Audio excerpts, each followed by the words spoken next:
Hi friends, इस video में बात करेंगे मॉडर्न इंडिया के इंपॉर्टेंट क्वेश्चन के बारे में डिस्कस करेंगे। पहला क्वेश्चन है 1942 के आंदोलन में डॉक्टर राजेंद्र प्रसाद को किस जेल में रखा गया था। तो इनको बांकीपुर जेल में रखा गया था। बाकी अगर हजारीबाग जेल में पूछा जाए किसे रखा गया था तो उसको आप कमेंट बॉक्स में बताइए किसे रखा गया था। फिर उसके बाद में आपका है कि अगला है कि जयप्रकाश नारायण किस पार्टी से जुड़े हुए थे। तो इनकी पार्टी का नाम था सोशलिस्ट पार्टी। क्या नाम था? सोशलिस्ट पार्टी नाम हुआ करता था इनकी। अगला क्वेश्चन है, यहाँ पर देखो कई सारे मतलब जगह के नाम दिए गए हैं और फिर पूछ रहा है वो कहाँ पे पड़ते हैं। तो सही सुमेलित करना है। इसे बारदोली कहाँ पर है? बारदोली पूछ रहा है। चौरा चौरी तो आपका पता है कि ये उत्तर प्रदेश का है। यरवदा आपका पुणे की यरवदा जेल है। पुणे कहाँ? महाराष्ट्र में पड़ेगा। तो यहाँ पर सी का 1 होगा, तो सी का 1 इसमें है, इसमें है। ये दो ऑप्शन नहीं हो सकते, इसमें भी सी का 1 है।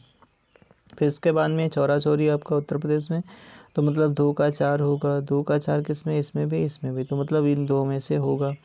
फिर उसके बाद में आपका नोआखली कहाँ पे? वेस्ट बंगाल में। तो डी का क्या होगा? 3 होगा। तो डी का 3, ये वाला आपका ऑप्शन बिल्कुल सही हो जाएगा। अगला देखो, अगला क्वेश्चन है भारत छोड़ो आंदोलन कब प्रारंभ हुआ था। तो ये आपका 9 अगस्त 1942 को हुआ था। क्योंकि 9 अगस्त इसलिए रखा गया था क्योंकि 9 अगस्त 1925 को एक घटना हुई थी। इस वजह से उसको याद में रखते हुए आपका 9 अगस्त 1942 को ये भारत छोड़ो आंदोलन शुरू किया गया था। अगला क्वेश्चन है कि वर्ष 1946 में आज़ाद हिंद फौज के लाल किले में दिल्ली के मुकदमे की पैरवी किसने नहीं की थी। तो देखो, दिल्ली का लाल किला मुकदमा जो चलाया गया था वो आज़ाद हिंद फौज के जो सैनिक थे उन पे चलाया गया था। तो वो कह रहा है कि इनमें कौन से ऐसे वकील थे जिन्होंने पैरवी नहीं की थी। तो इनका आंसर हो जाएगा आपका ये सरदार वल्लभ भाई पटेल नहीं किए थे। बाकी भूला भाई देसाई, जवाहरलाल नेहरू और कैलाश नाथ काटजू ये लोग शामिल थे उसमें। अगला क्वेश्चन है आपका, अगला क्वेश्चन है पूछा जा रहा है कि वह व्यक्ति जिसने 4 अप्रैल 1919 को दिल्ली की जामा मस्जिद के प्रवेशन मंच से हिंदू मुस्लिम एकता पर भाषण किया था और जामा मस्जिद पर भाषण दिया था। तो ये स्वामी श्रद्धानंद थे। ये आर्य समाज के नेता हुआ करते थे। किसके? आर्य समाज के नेता हुआ करते थे। ब्रिटिश सरकार ने महात्मा गांधी को जो उपाधि दी थी जिसे उन्होंने असहयोग आंदोलन में वापस कर दिया था वह कौन सी थी? तो केसर-ए-हिंद। इसको याद रखना, ये जलियांवाला बाग के समय वापस नहीं की गई थी, असहयोग आंदोलन के समय वापस की गई थी। इसलिए गांधी जी ने जब असहयोग आंदोलन चलाया था तब इसको वापस कर दिया था। 1920 की घटना, 1920 में शुरुआत हुआ था। किस पार्टी ने भारत छोड़ो आंदोलन का समर्थन नहीं किया था? तो देखो, Hindu Mahasabha, communist party of India, unionist party of Punjab, ये तीनों की तीनों ने पार्टिसिपेट इसमें नहीं किया था। अगला क्वेश्चन है, कह रहा है कि निम्नलिखित में से सभी को काल के अनुसार यानी समय के अनुसार सही करना है। और फिर देखो यहाँ पर कुछ चीज़ें हैं जैसे आपका असहयोग आंदोलन, सविनय अवज्ञा आंदोलन, खिलाफत आंदोलन, भारत छोड़ो आंदोलन। देखो लास्ट में क्या आएगा? 1942 में भारत छोड़ो आंदोलन आएगा, तो लास्ट में ही तो आएगा। तो लास्ट में देखो कौन सा 4 नंबर का लास्ट में, तो सारे के सारे। फिर उसके बाद में यहाँ पर देखो फिर असहयोग आंदोलन 1920 में चलेगा, 1920 में चलेगा। सविनय अवज्ञा आंदोलन 1930 में चलेगा। फिर उसके बाद में आपका असहयोग आंदोलन, फिर खिलाफत वाला 1919 में चलेगा। तो एक के बाद फिर 2 आना चाहिए। तो कौन सा इसमें ऑप्शन होगा?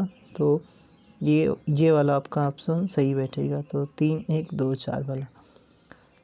कथन और कारण वाला है, कथन और कारण वाला है। 1928 में लाहौर में लाला लाजपत राय के नेतृत्व में साइमन कमीशन का विरोध आयोजित किया गया था। रीज़न क्या है? कारण पूछा जा रहा है आपसे। कह रहा है कि कारण है कि साइमन कमीशन में एक भी भारतीय सदस्य नहीं था। तो कह रहा है कि फिर इसमें क्यों लगा के देख लो, अगर सही आ रहा तो क्योंकि साइमन कमीशन में एक भी सदस्य, तो मतलब सही व्याख्या भी कर रहा है। तो इसका आंसर क्या होगा? ए आर सही है और आर ए की सही स्पष्टीकरण भी कर रहा है। तो इसका ए वाला बिल्कुल सही आंसर हो जाएगा। अगला क्वेश्चन देखो, अगला क्वेश्चन है व्यक्तिगत सत्याग्रह में विनोबा भावे को प्रथम सत्याग्रही चुना गया था। दूसरा सत्याग्रही कौन था? तो पहले विनोबा भावे थे। दूसरे कौन हो जाएंगे? दूसरे हो जाएंगे आपके पंडित जवाहरलाल नेहरू हो जाएंगे। कौन? जवाहरलाल नेहरू हो जाएंगे। निम्नलिखित आंदोलनों में से किस एक के साथ अरोड़ा आसिफ अली का संबंध भूमिगत कार्यकलापों के महिला संगठन के रूप में था? तो इनका आपको याद रखना, अरोड़ा आसिफ अली जो हैं, इनका आंसर हो जाएगा भारत छोड़ो आंदोलन के समय इन्होंने कार्य किया था। तो यहाँ पर इसका आंसर ये हो जाएगा।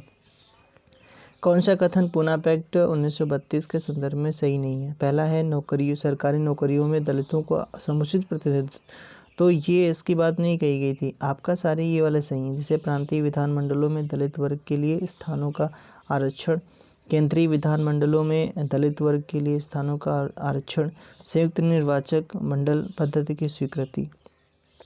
भारतीय स्वतंत्रता संग्राम के संदर्भ में कांग्रेस का हरिपुरा अधिवेशन एक मील का पत्थर था, क्यों था भाई? तो इसमें देखो यहाँ पर इसलिए था क्योंकि 1938 में जो सुभाष चंद्र बोस ने पहली बार में योजना आयोग की अवधारणा को प्रस्तुत किया था, इस वजह से मील का पत्थर था। अगला क्वेश्चन है, महात्मा गांधी ने हिंद स्वराज में रेलवे की आलोचना की क्योंकि रेलवे है, फिर आगे लिखे कई सारे स्टेटमेंट, जैसे लिखा है प्लेग जीवाणु का वाहक है। अच्छा, उस टाइम पर ज़्यादा मतलब ये प्लेग फैल रहा था। बार बार पड़ने वाले अकालों का साधन है।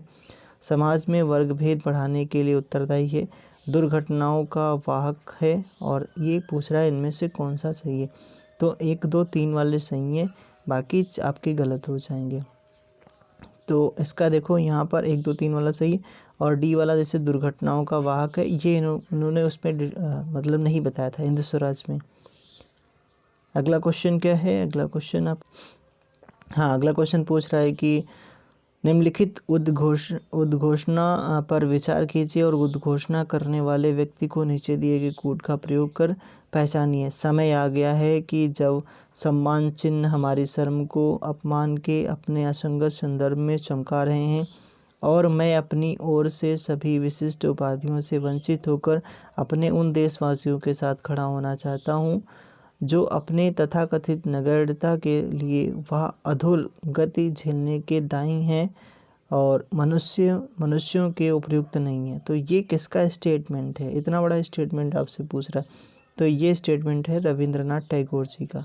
इन्होंने नाइटहुड जैसी उपाधियाँ वापस कर दी थी। ठीक है, अगला है रॉलेट एक्ट पारित किया गया था, क्यों किया गया था? तो ये आपका इसमें आंसर हो जाएगा राष्ट्रवादी और क्रांतिकारी जो क्रियाकलापों में कमी लाने के लिए ये ऐसा रॉलेट एक्ट लाया गया था 1919 का।